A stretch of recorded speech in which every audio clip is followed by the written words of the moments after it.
বিয়ে ভেঙে গেছে বলে আমার কোনো দুঃখ নেই মমতা। আমার দুঃখ শুধু অমিতাভের মতো বন্ধুর কাছে আমি আর মুখ দেখাতে পারবো না। অমিতাভের মতো বন্ধুকে হারাবার দুঃখে আমি মরে যাচ্ছি মমতা। কিচ্ছু হবে না বাবুজি, দেখবে আস্তে আস্তে সব ঠিক হয়ে যাবে। তুমি ওসব নিয়ে ভেবো না গো। আমি আমি দিব্যর সঙ্গে কথা বলবো, আমি ওকে বুঝিয়ে বলবো। না মমতা না, ভগবান যা করেন মঙ্গলের জন্যই করেন। এই বিয়েটা হলে হয়তো মেয়েটার জীবনটাই নষ্ট হয়ে যেত। তুমি বেশি বেশি চিন্তা করছো, সুস্থ হয়ে ওঠো আগে, তারপর দেখো আমি নিজে অমিতাভ বাবুর কাছে গিয়ে বুঝিয়ে বলবো। না মমতা না, না, অমিতাভের কাছে বিয়ের কথা বলতে যাওয়ার আগে তুমি আমাকে বিষ দিয়ে যাও মমতা, বিষ দিয়ে যাও। বাবুজি, বাবুজি আর একটা কথা বলো না বাবুজি, আর একটা কথা বলো না। মা, বাবুজিকে ঘুম পাড়িয়ে দাও না। অরুণ, অরুণ, তুই কেন আমার ছেলে হলি না রে? তুই কেন আমার নিজের ছেলে হলি না? তাহলে তো অমিতাভের মতো বন্ধুকে হারাতাম না বাবা। বাবুজি চুপ করো, বাবুজি দয়া করে চুপ করো।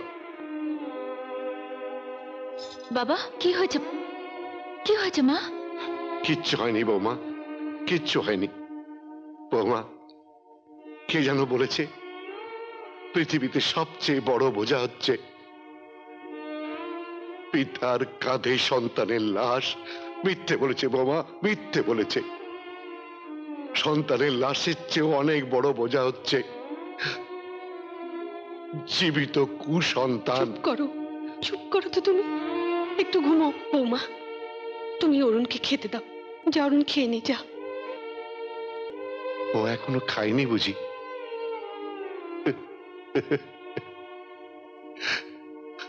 বারে আমার পর বাহ, না খেয়ে না ঘুমিয়ে বাবুজির পায়ের উপরে পড়ে আছে।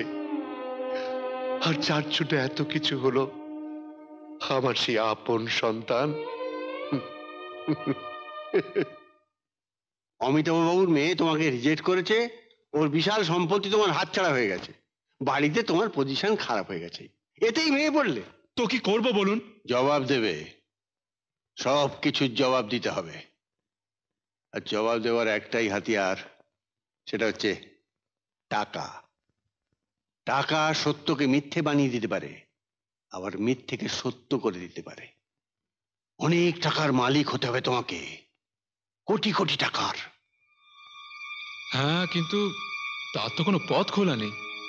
এখন তো বাবা আমার সঙ্গে নেই। আমি আছি তো, তোমার প্রতিষ্ঠানকে কলকাতার 1 নম্বর পজিশনে নিয়ে যাব এই আমি। দেখুন, প্রতিষ্ঠান তো একা আমার নয়, বড়দাও সমান অংশীদার। বোঝাও তাকে, রাজি করাও। এইটুকু কাজ তো তোমাকে করতেই হবে। কন্ট্রাক্ট আমি তোমাকে পাইয়ে দেবো, মেটেরিয়ালও আমি তোমাকে সাপ্লাই দেবো, এমনকি কাজের শেষে ইন্সপেকশনটাও আমি করিয়ে দেবো। হ্যাঁ, একটা বড় প্রজেক্ট শেষ করতে পারলে কমপক্ষে 5 কোটি টাকা লাভ পাবে তুমি। 5 কোটি? হ্যাঁ। তোমার দাদাকে আমার কাছে পাঠিয়ে দাও, আমি বুঝিয়ে দেবো তাকে। ঠিক আছে, আমি আসছি। নমস্কার। নমস্কার।